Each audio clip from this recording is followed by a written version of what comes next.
Good morning, everybody. So I just sat down to start working on making some new creatures for the campaign I'm running with my parents and my buddy Rosie. And I was like, oh, I can make a video about this. So here we go. During the last year or so of having this printer, I've explained a few times to some family and friends that know I had it, how it works, and I figured I could make a video here to anybody who doesn't know how they work or is just curious maybe about buying one. I don't know. So I figured I could go into more detail about the process. I noticed the audio pickup on my phone is still kind of garbage. I think it's probably the 4-year-old phone situation, but I'm hoping the Apple headset will help with clarity and consistency in the audio. So this is my 3D printer. It's the Elegoo Mars Pro that I mentioned in the last video. It's a UV photocure resin printer, which is different from a lot of the ones that some people have heard of, which is usually a FDM. FDM stands for Fused Deposition Modeling, which is a fancy way of saying it's got a nozzle on it that heats up the plastic, whatever you're using. There's ABS, there's PLA, they have different properties, but it heats up that plastic and then it extrudes it, and it's a little head that comes around and extrudes the material, and then the head actually moves in, can be used in X and Y direction, or it also moves up and down. Sometimes the build plate goes up and down instead of the nozzle head, but there's a lot of moving components and directions on those types of printers, and they were some of the first ones that really started being available for personal use. But this model is, like I mentioned, a UV photopolymer resin model printer, and I will walk you through what that actually means, and we can, run a test part and see how that goes. I want to start here with the actual resin itself, and I kind of want to be quick because, UV curing implies that any sunlight is going to start affecting this resin material, and I'll explain how that works in a second too. But it looks like, I haven't used this in a while, so the resin is actually separated into different layers. It's stratified itself. So what I'm gonna have to do before we do anything is actually mix this whole thing up, and you can see that white component. I don't know actually which is which, but there's several different compounds embedded in here. In the mixture, which is usually a photo initiator, and then a bunch of polymer component. There's monomers, there's oligomers that get cured by the UV light beneath. But you can see that this is actually clear underneath, and there's actually a screen, an LCD screen below here. And once I get this mixed up, I'll explain a little bit more. You can see now that I've mixed it all up, the color has brightened up a lot. There's several different components of this mixture, and the white and the dark gray colors mix back into this lighter gray when it's ready to be used. However, I did find, and I'll point this out, there's actually a little artifact down here from probably the last time I printed that's actually stuck to the bed, which I'll explain about in a second too. So this bed that holds the resin is completely detachable, which is obviously very important for a variety of reasons, but now I can do any troubleshooting and that kind of thing. I can take this out without trying to scratch below. I can put this down here. This can well, you know what, I'll set it on top of here, a little safer. So below is a little LCD screen. This is actually what lights up and causes the patterns that you want to build for your creations to actually exist. And when we turn it on and see it running, I'll show you kind of how it's going. I want to be careful not to dump any of this out, but you can see the bottom of this is actually clear, and you can kind of see that outline of that little guy hiding in there. I'm going to have to pop that out from the bottom, just kind of poke at it from the bottom, and it'll come off. That's the whole point of what this is actually. So this layer down here is called FEP. I got to mix a little bit more of the white there. It stands for fully fluorinated polymer, I believe, and it just basically means it's a plastic that is transparent but also UV resistant. So you'll notice like a lot with your products that like things that sit in the sun that are made of plastic tend to get yellow or fade in color. This material is resistant extensively to UV, and so that clear layer allows the light through, but it also doesn't get changed or affected by it. It's pretty resistant to UV. I forgot to mention one other very important and crucial element of that FEP base layer is that it's very anti-stick. And so that little guy that I just took off, it's meant to be a very uncommon occurrence, and it generally has been. It just will happen occasionally if there's like some weird situation with your model, or if it just doesn't quite adhere to this component. This is the build plate. This is actually what the parts will eventually be built onto as they get cured layer by layer. So this surface here is as big as I can get length and width wise for any part that I make with this printer. You can't make it any wider or longer than this. The height goes, I'll have to check the specs on that. I'll put it up there. But this is the biggest width and height we can get. I mentioned that other type of 3D printing, which is FDM, which is where it extrudes the plastic out of the tube, and it's got that moving head that goes like all over X, Y, and Z most of the time to build up your models. This has only one axis. This goes up and down, that's it. And that limits a lot of the problems you can have, and really keeps a lot of the detailing to what the screen can do, which is basically anything within the pixel range.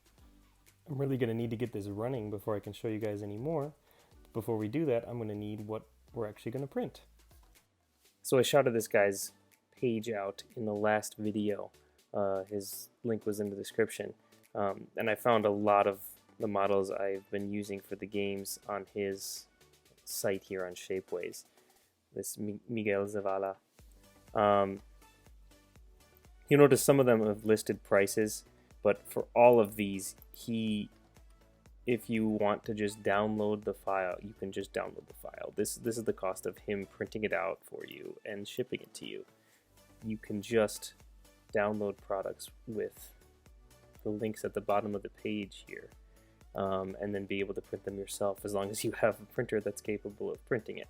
This might be, these wings, I don't know how big this is. This might be a little too big for my build plate, but that's just kind of how this generally works. So all you have to do is download the models, whatever you want. You can go to plenty of different sites and do this. There's Thingiverse, there's Shapeways, there's a few others that I've used in the process of finding creatures that I want to make that are all being offered up for free by people, creative people that just want to share their work. Now, we're not going to be printing Baylor, that guy I just downloaded. That's a little too high level for the adventuring party that I am running with. However, they just found out about a island with undead on it, so I was thinking about maybe printing some skeletons. And I do have some models already downloaded for that. And you can once you download them, you can get a good look at the preview again and see if that's kind of what you really want to do print-wise. So I got an archer here, and then I got like another spear guy and one more that I'm thinking about printing. And we'll try to do that, and I'll go on to the next step. The next step is actually converting those files that you download off the internet into something that the printer can build and process. The software that my printer uses is called Chitubox. It's actually a free download that gets recommended to you once you buy your printer. And this is the software that turns those STLs, those objects that you download, into something that the printer can recognize. And so it actually slices the models into individual layers that LCD screen that I was showing you guys actually flashes onto the screen. And then that's what cures layer by layer your model as it gets built. So I'll show you how we import them and how they get sliced and all that kind of stuff. Now we got to actually import our models. So we got to go up here to where the folder open file is. We go to where they are in our folder here. I've got skeletons. Okay, so we've got we got 3 different models here. We can do them all at once. And they're going to get dropped into the file. Now that the models are in, we can double check that the bases are flat. Oh, got a little jump there on the process. So you can see that the green indicates that the Chi2 box software is reading this as a flat surface that is going to be good and stable for adhering to the base plate. So if there were voids on here, if there were pockets, or if there was like small sections, they wouldn't show up as green. They'd either show up as red or they would have nothing at all. And that would mean that maybe the parts wouldn't be very necessarily set up for good printing situation, but it looks like we're all good here. That they needed to be properly adhered to the base plate. That's not to get confused with that FEP plastic layer that's in the actual tray.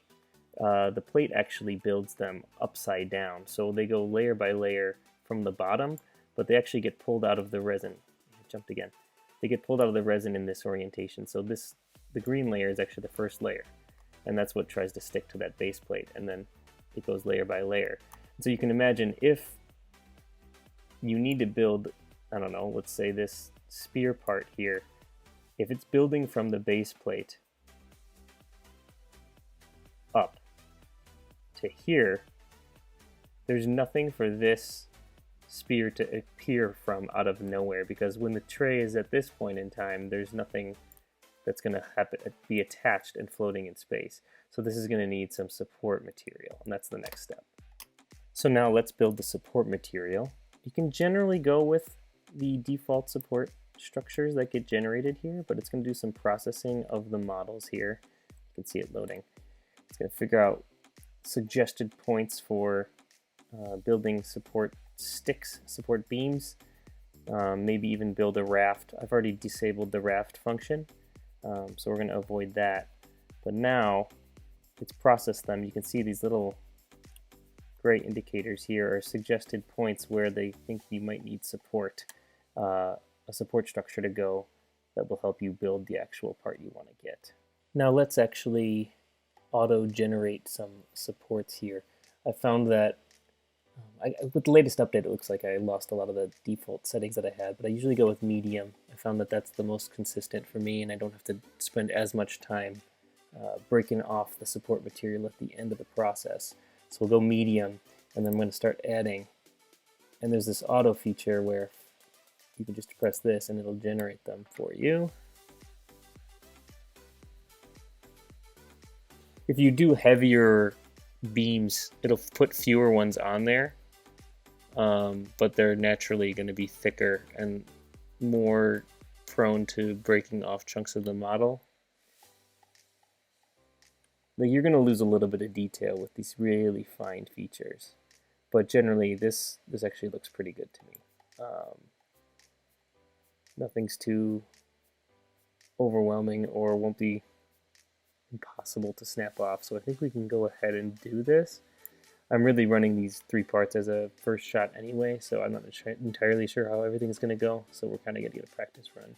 The last step within this Chi2 box software is actually going back to here now and generating, slicing the file that we're going to use. So if I go here, I have predetermined settings for the specific resin that I use that the software actually comes pre-programmed with. You can generally input most of the common materials you're using, so it puts in suggested, like for example, exposure time and lift distance, lift speed, all these kind of things that generally determine how the print's going to come out. So it looks like this is massive, is what it looks like. This is much longer than I expected, so I'm going to have to look into this real quick. I looked into it, I double-checked all my settings and everything, and I think I just misjudged how tall this guy is, and it does make sense. I mean, you look at this guy's, I don't know, maybe 60% of his height. I was more of expecting like a 3-hour window on this print, but because of how tall this guy is, it goes all the way up to here. And that's really where what matters, is because what determines the build time on all these is not necessarily any of the complexity of it. It can be as complex as it wants. It's just pixels. Thing is how tall it is. that's what's going to determine the time of your print. And so there's going to be 979 total layers, total images that are going to be cast by the LCD screen. And you can actually, I was showing this earlier a little bit, but you can see, I'm going to go to the bottom. So this is actually every single image that the LCD screen is going to do. These are all the slices, and you can see it corresponds to where they sliced it on the model here. So you can actually watch as it goes up and down.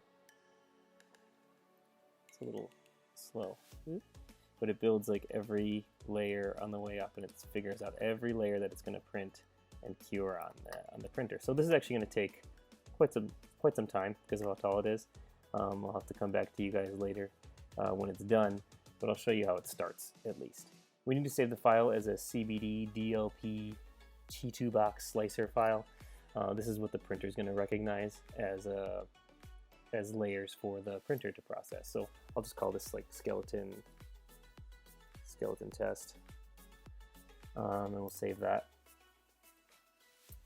And then all you got to do is, once it writes this file, it's going to take a little bit of time, not crazy long, but it's going to write the file, and then I can stick it on a flash drive, and then we plug that flash drive into the back of the printer, and it reads it, and then I'll start the print. So I'll show you how that all goes.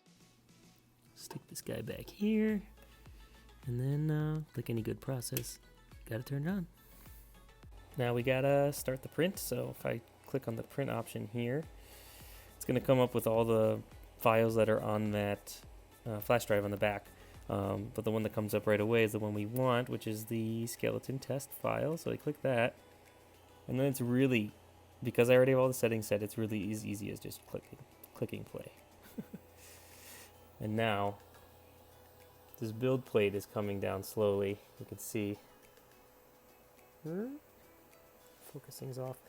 It's slowly going to lower into the bed, and then the first layer is going to cure, and it's going to be a longer cure time than the other layers. I think the first couple maybe, in order to make sure that the print gets started on the base plate and not, so it's going to submerge itself. It's really hard to tell. There, you can see it gets submerged in the resin, and then it's going to start curing the first layer. So right now, the machine's actually printing the first layer, curing it to the base plate. And so this one usually takes the longest because it needs to make sure it's stuck to it for all the other layers to get pulled out and attached to the base plate, and not just one giant mesh stuck to the base of the FEP. We'll know it's stuck if we hear a click when it pulls up the first layer. So I'm going to try to hold the camera up to this, see if we can hear it when it starts moving up on this first layer.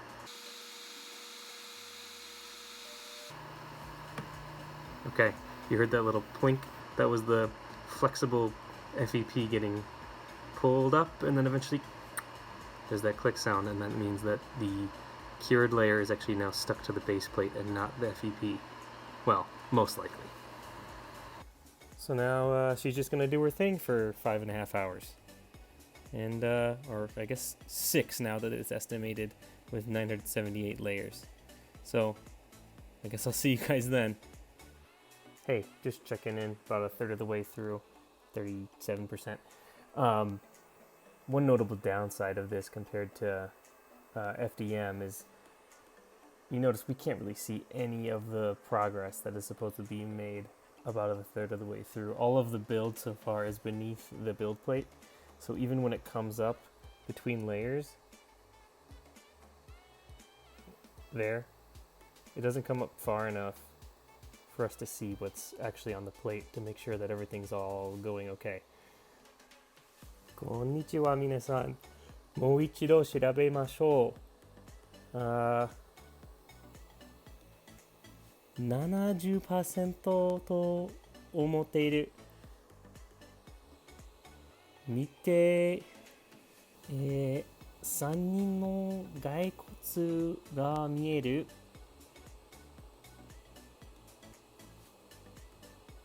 成功。It's done, guys. And I'm so excited. I'm really optimistic. It looks like Everything came out, nothing got cut off, at least from what we can tell for now. Do need gloves here. Thankfully I was able to nab some from the now relatively unused lab at my former place of employment. Perks! The resin's just not all that good for your skin. It can permeate your skin, and there's components in there that may be cancer causing, so we tend to try to avoid that. So you can now take the build plate off by unscrewing this. I like to try to save all of the extra resin I can that's uncured. So, well, yeah, these look great. I'm going to scrape off the resin with that spatula, and then I'll get right back to what we do next. Ureshine. They look so good, guys. So now I gotta take this spatula and scrape them off the plate, which isn't too terribly hard, but I gotta take two hands, so I'm gonna not really film that. The next step is pouring some isopropyl alcohol on top of the parts that are been cured now. This helps break down any uncured resin that wasn't cured by the light in the printer, so we don't have to deal with extra crap in there. I'm going to close that up. I'm going to wipe down the build plate with a little bit of a paper towel with isopropyl, and then I'm going to start shaking this up for like a minute or two, and then we'll take them out and let them dry. Shake this up to get every little nook and cranny of the model cleaned up of any extra resin. So I'll do this for like a minute or so, and then we'll take them out. Guys, I can't get over how good these look for a first try. So much of the detail was captured. I don't think we're going to lose too much of anything. I'm going to let them dry a little bit, and then I'm going to trim them down with... I have these set of clippers that came with the printer, actually, and then I have an X-Acto blade that I use to get into like the little small extra supports that sneak into like parts of the model. So I think one of these guys' necks had like a bonus. Yeah, so I'll probably use a X-Acto blade on like things like that to just get a little nick in there, and it'll come right out. It's designed to be softer than the actual hardened material that you want the model to be made of. Alright guys, I finished removing a pile of support here. Both of these guys are pretty much dry. This one, the pile of skulls, there's a little bit of moistness still. So generally, what you should do is put them out in the sun for like a day or so, a couple hours maybe, to make sure there's no wet resin left. Make sure everything's cured out before you do any painting and stuff. But I think maybe I'll paint them in a future video for you guys or something like that. Anyway, that's it for the 3D printing process. Thanks for putting up with this long video. See you guys next time. Mata ne!